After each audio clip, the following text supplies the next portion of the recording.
una en marketing de marcas de lujo por INSES en Francia y otra en administración de empresas por la Universidad de las Américas, Puebla. También estudió psicología política por la Universidad de Stanford y cuenta con un diploma en administración pública con enfoque en energía por el Tecnológico de Monterrey. El tema de Francisco es de proyectos de electromovilidad desarrollado en México. Sin más preámbulo, te cedo el pase, Francisco.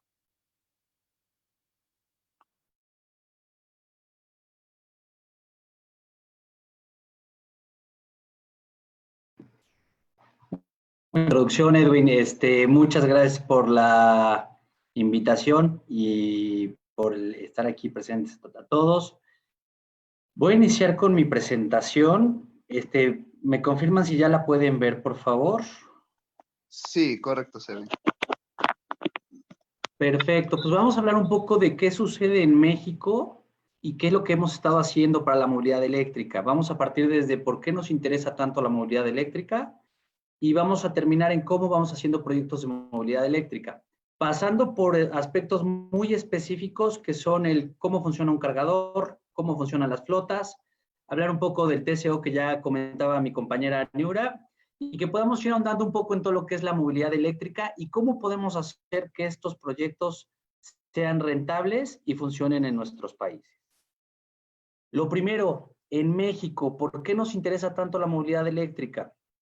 México firmó, como parte del Acuerdo de París, firma este convenio donde lo que buscamos es disminuir por debajo de 2 grados las emisiones de dióxido de carbono en el planeta. Por lo tanto, nos interesa mucho el poder combatir este incremento de temperaturas para que podamos preservar la vida en nuestro planeta.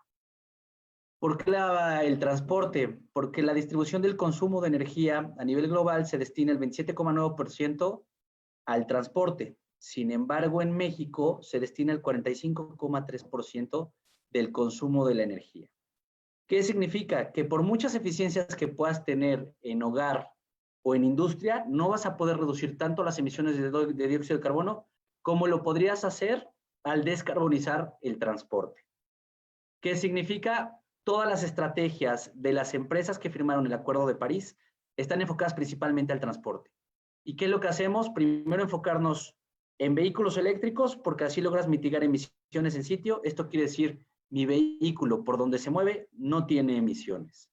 Sí existen emisiones, efectivamente, en las plantas de generación de electricidad, y lo que buscamos en este caso es que las plantas sean de energías renovables. Entonces buscamos que las fuentes sean eólicas o solares, por ejemplo. Términos claves para poder entender flotas de vehículos eléctricos. Lo primero va a ser la potencia promedio. Esto es la potencia que mi flota requiere en un momento determinado mientras se recarga. ¿Cuál va a ser la potencia que yo necesito? Está vinculado a la capacidad de mi batería, a los kilómetros que recorro diariamente y al tiempo muerto que tiene mi flota. Esto es cuánto tiempo al día dejo de ocupar esos vehículos para poder cargarlos. Muy importante, quien determina la potencia máxima de carga es el vehículo. De ahí viene la tasa de aceptación. El vehículo me va a decir cuál es la potencia máxima a la que puede cargar. Y ahí tengo que hacer mi ecuación entre la potencia máxima, el tamaño de mi batería y el tiempo disponible, para ver si ese vehículo es el idóneo para la solución que quiero implementar. Mi tasa de aceptación se mide en kilowatts. ¿Qué potencia es la que necesito, la que el vehículo permite que pueda cargar? Ventana de recarga, como ya les dije, es ese tiempo del que dispongo yo para cargar el vehículo. Mi ciclo de conducción, ¿cuánto tiempo voy a conducir? ¿Cuántos kilómetros requiere el vehículo al día? Kilowatt horas es el tamaño de la batería. ¿Qué capacidad tiene? Al final es potencia en el tiempo, me da la capacidad máxima de la batería. Y el perfil de carga es la potencia necesaria que la flota requiere por hora a lo largo del día. Una vez que entendemos estos términos y esta ecuación de los 3 ejes principales para determinar flotas y cargadores, vamos a ir adentrándonos poco a poco en cada uno de ellos. Lo primero, esta encuesta la hicimos en Engie para México para entender con todos los administradores de flotas, ¿cuál era el principal driver para poder meterse a un vehículo eléctrico? ¿Por qué nos interesan tanto las flotas? Porque tienes un grupo Bimbo con más de 20,000 vehículos, un PepsiCo que tiene 25,000 vehículos, tienes un DHL que tiene 5,000 vehículos. Son grandes empresas con alto poder adquisitivo y que tienen un compromiso por disminuir sus emisiones de dióxido de carbono.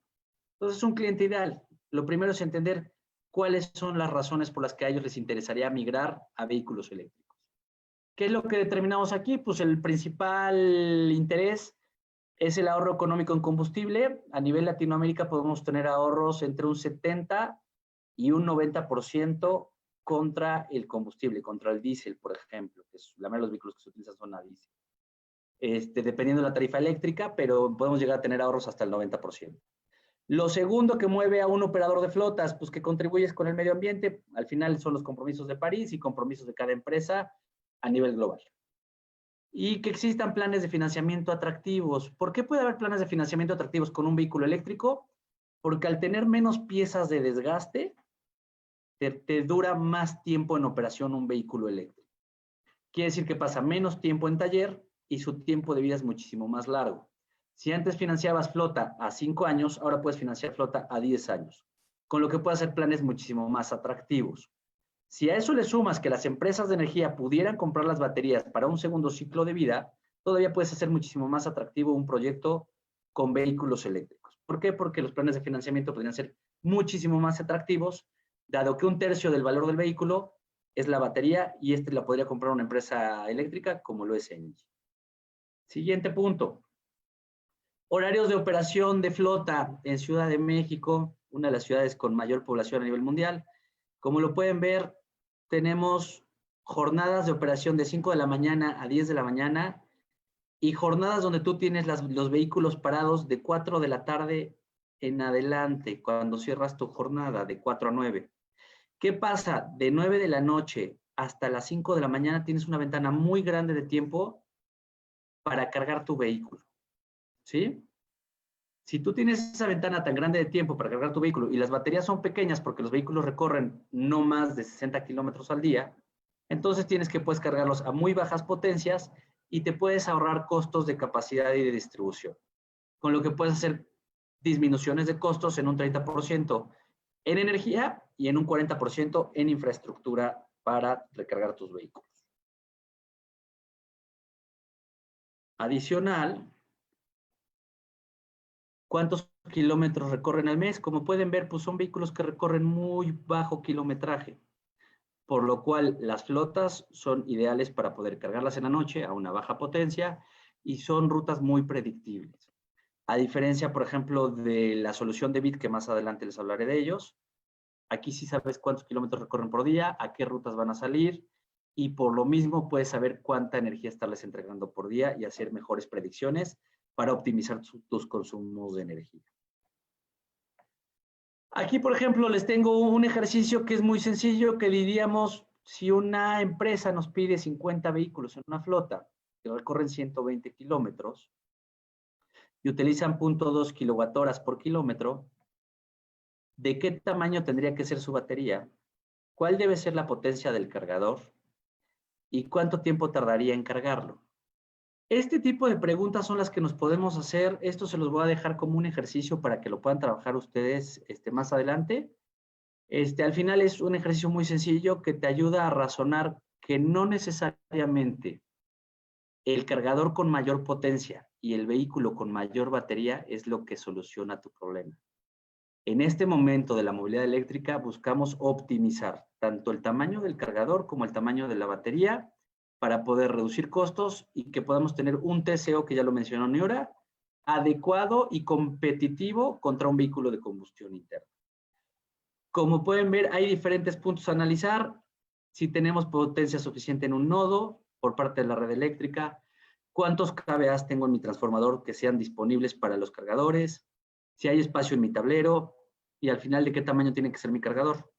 Recuerden que mientras más grande es el cargador, más potencia y tengo que redistribuir toda mi cadena de suministro. Quiere decir que tendría que redimensionar mi sistema eléctrico y lo cual lo haría muy costoso para poder adoptar en flotas. Si seguimos avanzando en la presentación,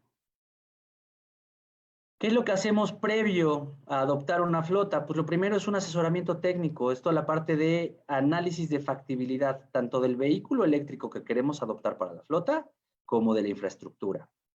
Tenemos que analizar el costo total de propiedad. Por lo mismo necesitamos minimizar costos en la infraestructura y en el vehículo que queremos comprar. Diseñar el modelo de negocio, cómo vamos a operar, de dónde vamos a consumir la energía. ¿Podemos conseguirla más económica? ¿Qué herramientas digitales voy a utilizar para monitorear tanto la recarga como el consumo de energía de la batería durante la operación? ¿Qué pasa con la conducción del vehículo? Y esto es muy importante. Las herramientas digitales me van a permitir definir si capacité bien a mis conductores o no.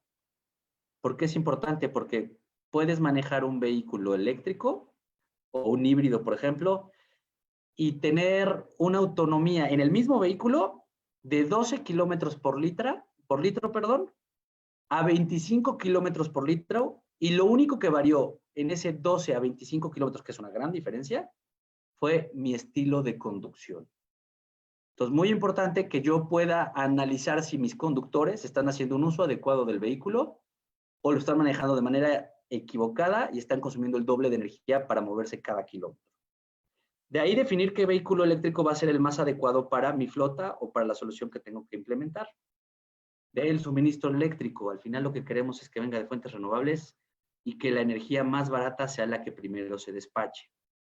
Mi infraestructura de carga, que de preferencia sea inteligente. ¿Por qué? Porque quiero monitorearla 24/7. Porque si algo falla, dejaste sin operar todo un día a una empresa que vive de operar esos vehículos. Y al final buscar cómo vamos a financiar nuestros proyectos. Estas son la clave.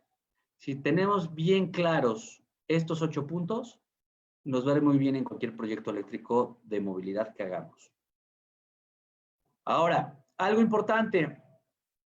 Aquí ponía justo la parte de visitar los sitios de recarga. Es muy importante hacer los estudios de factibilidad para ver si el sitio donde quieren poner la flota tiene la capacidad eléctrica y si es el idóneo para implementar. Y si no, sugerir otra ubicación. Importante, a veces no se menciona. Diferencias entre vehículos híbridos enchufables y vehículos eléctricos. El híbrido, para mí, va de salida. La verdad es que es poco eficiente. Tienes un motor de combustión para generar electricidad en sitio. Estás contaminando en sitio. Es poco eficiente el motor. Y al final sigues contaminando. No tiene mucho sentido. Y das mantenimiento a 2 vehículos. A un vehículo eléctrico y a un vehículo de combustión. Es caro. Vehículos híbridos enchufables tienen más sentido porque la energía viene de una planta de generación, muchísimo más eficiente generar electricidad en una planta que en un motor pequeño dentro de un vehículo. Sin embargo, sigues dándole mantenimiento a 2 motores, uno eléctrico y uno de combustión. Vehículo eléctrico es muchísimo más simple. La verdad es que yo siempre pongo ejemplo la licuadora de mi abuela, que actualmente tiene mi mamá, sigue funcionando, porque es un motor muy simple, rotor, estator, un poquito más de cosas, y muchísimo menos piezas de desgaste y no hay tantos fluidos. Por lo que es muchísimo más conveniente. ¿Por qué son caros? Por el costo de la batería. Eventualmente llegaremos a tener vehículos. Yo espero que para el 2024 ya tengamos vehículos al precio de los de combustión interna. Y la verdad es que es muchísimo más atractivo el manejar un vehículo eléctrico que no tiene vibraciones, es silencioso y no genera en sitio. La verdad es que invita a cualquiera a tener un vehículo eléctrico. Gracias a Dios he tenido la oportunidad de manejar muchos. Y yo estoy enamorado de la movilidad eléctrica, desde un coche hasta un autobús articulado. La verdad es una gran experiencia para el usuario. Ahora, tiempos de recarga. ¿Cuánto me voy a tardar en cargar? Justo lo que decía Niura de, oigan, Francisco les va a hablar un poco de infraestructura. Efectivamente, me encanta hablar de infraestructura. Como les decía, cuadrito verde, quien define a qué potencia puedo cargar es el vehículo. No necesariamente tengo que cargarlo a la potencia máxima que lo permite, sino la potencia que me dé la recarga necesaria en el tiempo que tengo disponible. Cargas nivel 1 son cargas que tardan mucho tiempo a bajas potencias. Cargas nivel 2 necesitas ya una electroterminal, electrolinera o cargador eléctrico, como lo quieran llamar. Van desde los 7.5 kilowatts en corriente alterna hasta los 44. Ahorita vamos a hablar de eso. Y corriente directa. Entra directo, muchísimo menos tiempo. Tenemos hasta recargas de 300 kilowatts, corriente directa, 5 minutos. Por ejemplo, un autobús articulado lo puedes cargar a 300 kilowatts. Aquí es muy importante que el tamaño de la batería te va a permitir cargar a mayor o menor potencia. Un autobús lo puedo cargar a 300 porque sus baterías son muchísimo más grandes que las de un vehículo convencional. Importante es decir que al 80% de la capacidad de la batería, todas las cargas caen. Y el último 20% se va a tardar muchísimo más, en muchas ocasiones, que el 80%. Esto es como cuando cargamos un celular, el 80% es muy rápido y el último 20% te puedes tardar muchísimo más tiempo. Y aquí tenemos un ejemplo de cargando un vehículo de 40 kWh, cómo funcionarían diferentes tipos de potencias. ¿Cuánto dura una carga? Pues dependiendo del vehículo, dependiendo de la aplicación. Aquí podemos ver que van desde los 150 kilómetros una batería de 40 kWh hasta los 600 kilómetros con una batería de 90 kWh, como es el caso, por ejemplo, de un Tesla. El autobús articulado que tenemos recorre alrededor de 300 kilómetros, es como kilómetro por kilowatthora más o menos lo que tenemos.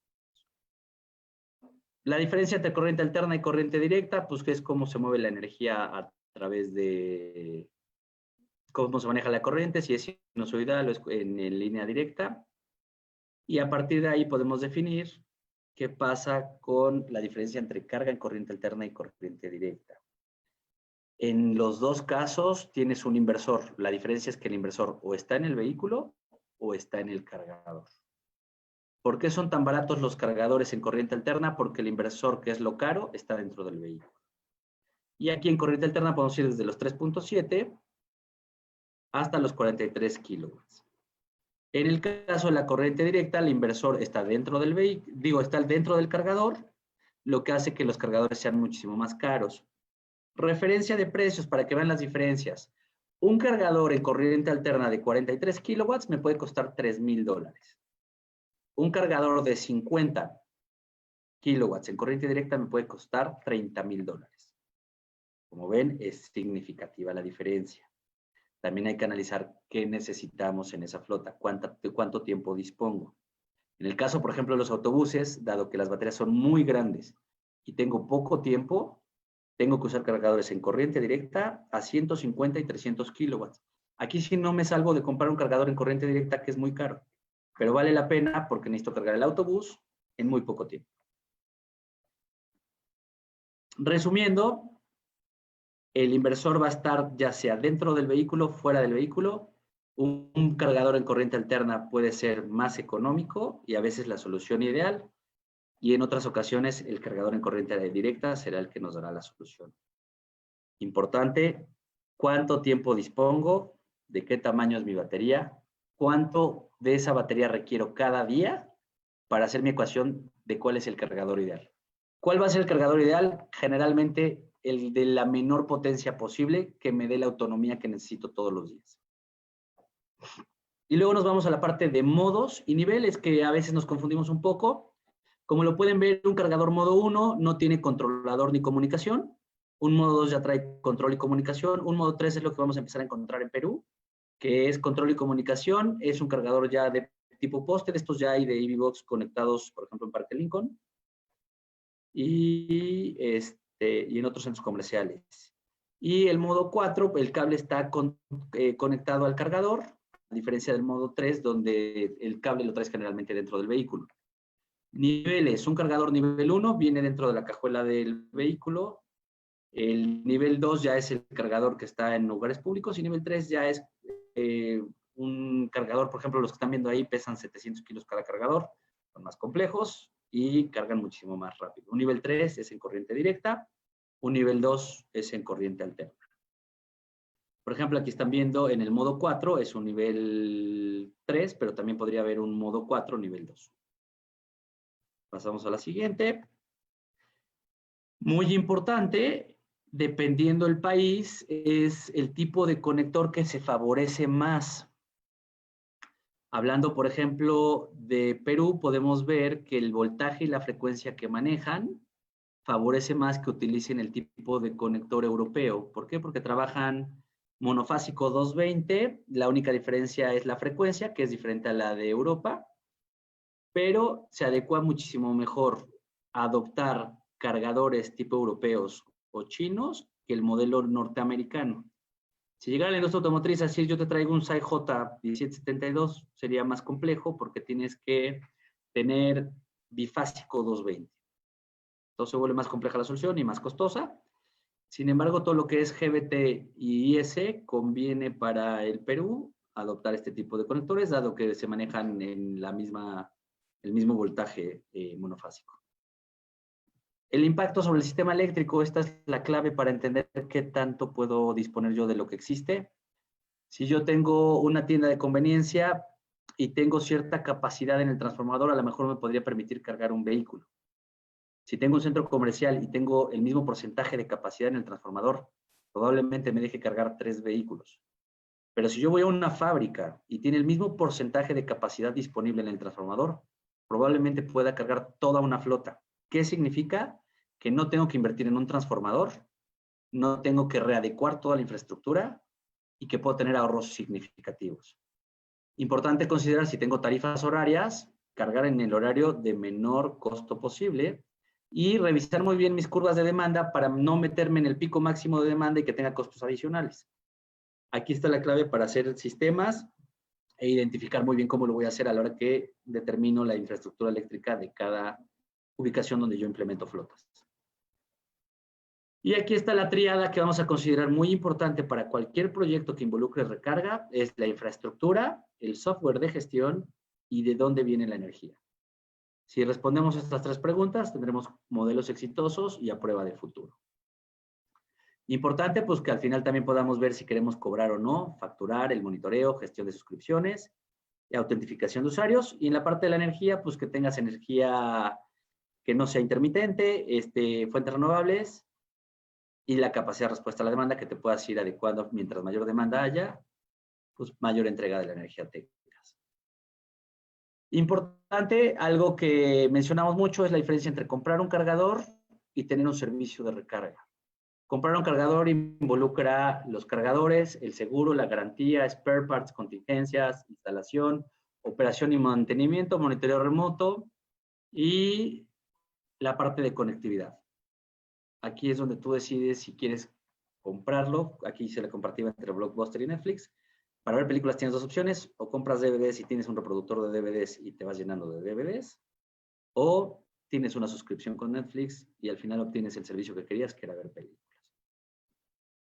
Criterios cualitativos por aplicación. Esto es aplicado a México. Habrá que hacer algo similar para el Perú. Al final lo que estamos viendo aquí es qué disponibilidad de modelos de vehículos eléctricos hay.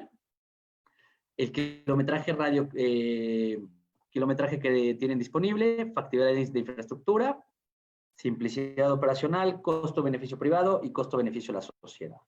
Para largas distancias y grandes pesos, lo que nosotros vemos es que el hidrógeno es la mejor solución mirando a futuro.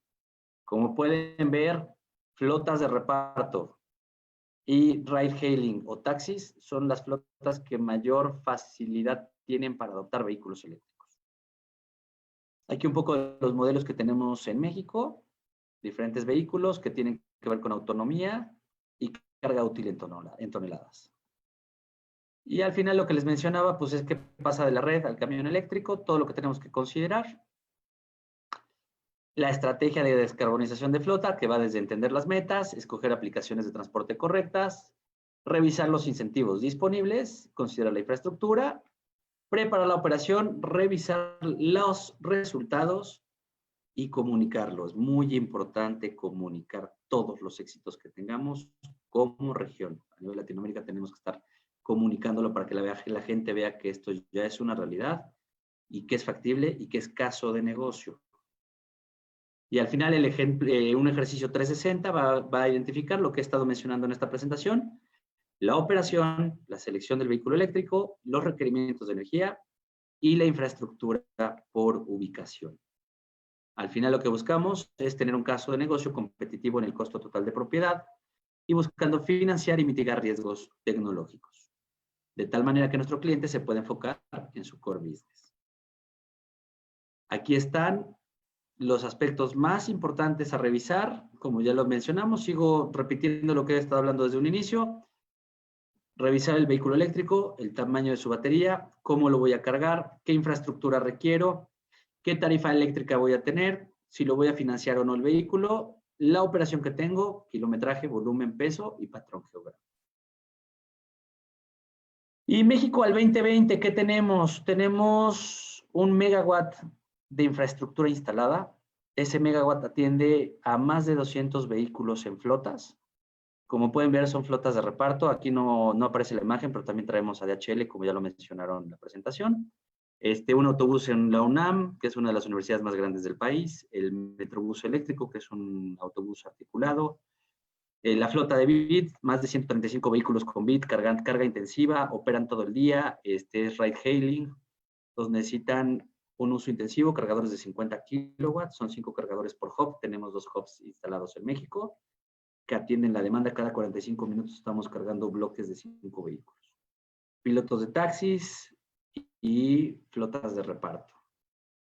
Diferentes proyectos que ya pueden demostrar en el país. Como decía, la parte de comunicar es muy importante. En México comprobamos que podemos dar soluciones desde los 3.5 kilowatts hasta los 300, con flotas que requieren poca demanda de energía en la noche y flotas que están usando los 24/7 toda la recarga, todo el tiempo consumo de energía. Conclusiones: el vehículo determina el cargador y no al revés. La batería más grande, si es necesaria, es capital parado. Si no la necesitas, es capital parado. Recarga rápida en corriente directa no es tan necesaria en flotillas de distribución porque tienen ventanas amplias de recarga, que fue lo que les mencioné al inicio. Es necesario tener una visibilidad del rollout, el despliegue a nivel corporativo. Es importante tener un plan para poder eficientar costos y optimizar espacio. Considerar la evolución tecnológica es muy importante para definir cuál es el cargador ideal y cuál es el vehículo más óptimo. Y es muy importante tener una visión sistémica, es ver todo el ecosistema para tomar decisiones y no solo decir qué coche voy a comprar. Y un enfoque gradual y escalonado, tener un piloto y ese piloto que me permita escalar ya que valide todos mis escenarios y que controle todas las variables que no tenía controladas cuando lancé el piloto.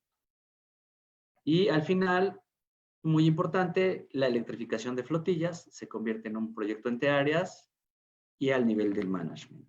Con esto termino la presentación y abro espacio a preguntas y respuestas.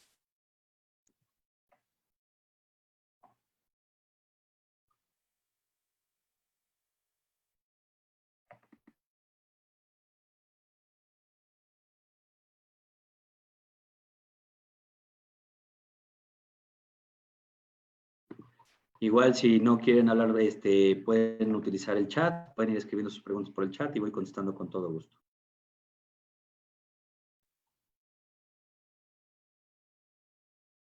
Sí, esperemos unos momentos a ver que lleguen unas cuantas preguntas.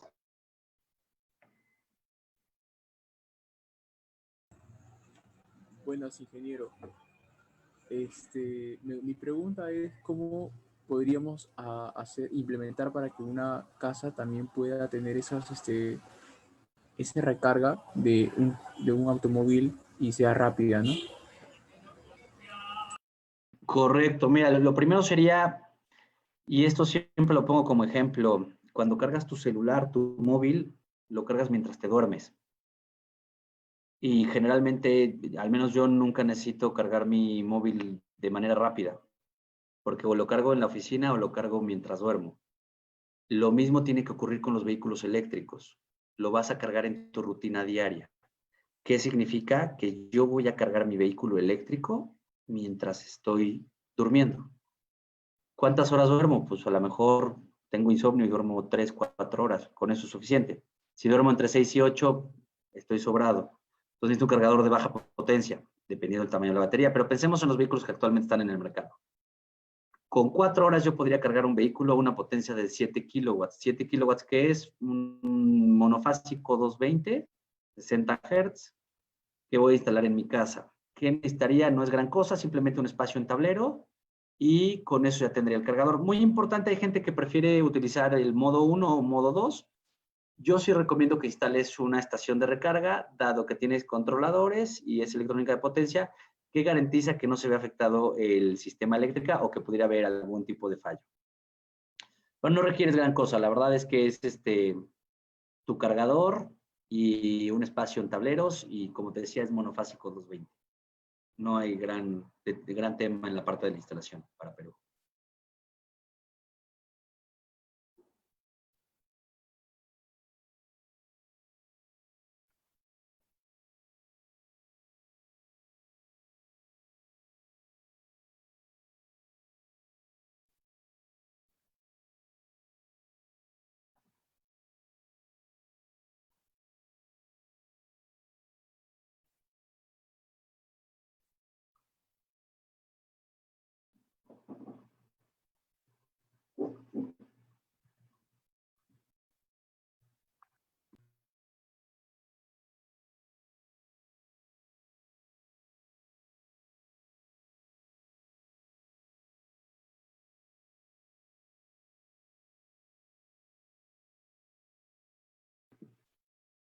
Igual cualquier duda es bienvenida. Buenas, ingeniero Kai. Otra pregunta también de, de Humberto Huanca. Dice, buenas tardes. En China y Japón están elaborando un proyecto para unificar los conectores, llamado Proyecto Chaoyi. ¿Cree usted que se puedan unificar con todos? No. Creo que, digo, es como los celulares. Hace tiempo teníamos 5 formatos diferentes. Hoy en día en el mundo igual tenemos los 5 formatos, que es el CHAdeMO en Japón, el GBT en China, el IS en Europa y el SAEJ en Estados Unidos. Y el Tesla, hay que sumarle ese otro formato. Lo que sí creo es que eventualmente llegaremos, al igual que con los celulares, a 2 formatos que sean los predominantes. Algo que sí está sucediendo, por ejemplo, Japón, a mí me sorprendió cuando Nissan dio la noticia de que sus vehículos ya no traían CHAdeMO y traían ISE. De entrada ya te están dando el mensaje de que sí van a abandonar CHAdeMO. CHAdeMO yo veo que va a desaparecer. Habrá que ver cómo unifican. Tiene sentido que al final te quedes con GBT. GBT, si lo ven, la parte de los conectores es lo mismo que el IS, pero lo invirtieron. ¿Qué significa? Que el conector en China es el receptor del vehículo en Europa y viceversa. Pero es la misma cosa. Ahí creo que no habrá tanta complicación. Creo que es más un tema de quién quiere dominar el mercado. Si a mí me dicen qué veo, pues la verdad es que China tiene 400,000 autobuses operando en China, y si me dicen cuántos hay en Europa, pues no hay tantos. Entonces sí creo que empieza a dominar más el modelo GBT. Hay países que de plano dijeron, yo por norma no voy a permitir que entre el GBT. Entonces hay que ver qué adecuación hacemos, porque además el GBT pues trabaja a otro voltaje y a otra frecuencia, trabaja a 380, nosotros tenemos un 440 en Perú, entonces eso hay que ir viéndolo cómo se ajusta y qué normas ponemos como país para favorecer la infraestructura que menor costo tenga para el país. Eventualmente sí creo que van a ser 2 los que dominen el mercado global, como pasó con los celulares, con los conectores.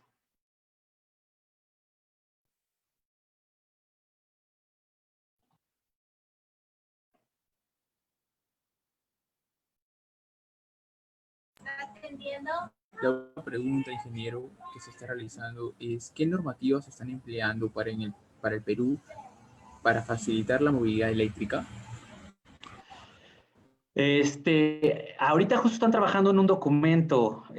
Aquí, la gente de Engie Perú me podría ayudar. Ahorita no los tengo a la mano, pero sí están trabajando en un documento. De hecho, la Asociación Automotriz del Perú también estaba involucrada en esto, y las empresas de energía. Yo creo que eventualmente en breve estaremos viendo ya documentos que regulen la infraestructura y que promocionen y favorezcan con ciertos incentivos la movilidad eléctrica en el Perú.